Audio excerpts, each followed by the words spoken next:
আজকে জান্নাতের টিকিট দেখা শুরু হয়ে গেছে। যতজন নেতা যারা কারাবরণ করেছেন প্রত্যেককে মূল্যায়ন করা হবে ইনশাআল্লাহ।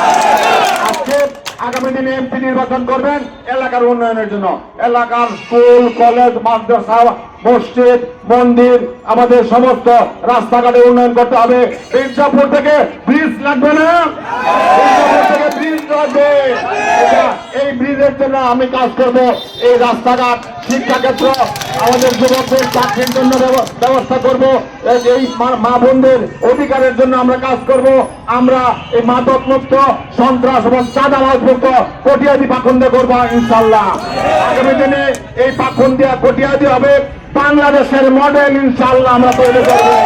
আগামী দিনে সকল উন্নয়ন কর্মকাণ্ডে আপনারা অংশগ্রহণ করবেন। আমাদের মুসলমানদের যেরকম উন্নয়ন হবে ইনশাল্লাহ আমাদের সনাতন ধর্মেরও উন্নয়ন হবে আগামী দিনে। এমপি হতে পারলে বিএনপি বলেছে এদেশে কোন সংখ্যালঘু নাই, সবাই বাংলাদেশে। ইনশাল্লাহ আগামী দিনগুলোতে আমরা একসাথে কাজ করব। কিন্তু বন্ধুরা আমার ভাইয়ের আমার আজকে জান্নাতের টিকিট দেখা শুরু হয়ে গেছে। আচ্ছা একটা কথা বলেন, বিএনপিতে ভোট দিলে জান্নাতে যাওয়া যাবে?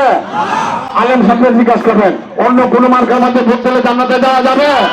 জান্নাতে যেতে হলে নামাজ পড়তে হবে, আল্লাহ যে সব নির্দেশ দিচ্ছেন এই নির্দেশ পালন করতে হবে, আমল করতে হবে, রোজা রাখতে হবে, সমস্ত দিনই কাজকর্ম করিয়া আল্লাহ সন্তুষ্টি অর্জন করলে ব্যস্ত যাওয়া যাবে। এই কোন মার্কার মধ্যে কোন মার্কায় ভোট দিয়ে কিন্তু জান্নাতে যাওয়া যাবে না। আমি আপনাদেরকে বলবো, আপনারা আমাদের মা বোনদের বলবেন তারা অবলা সরলা, তাদের কাছে গিয়া এই ভুল ব্যাখ্যা দেওয়া হচ্ছে, এই ভণ্ডামি করা হচ্ছে।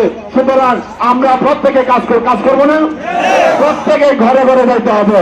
এখন কিন্তু ঘরে বসে থাকলে ভোট দেবে না, ভোট কিন্তু চায় আনতে হবে। ভাইয়ের আমার বন্ধুরা আমার 17 বছরে আপনারা যে কষ্ট করেছেন, জেল খেটেছেন, মামলার আসামি হয়েছেন, মামলার আসামি না হয়ে 6 কোটি মানুষ ঘরের বাইরে 17 বছর দিন যাপন করছেন।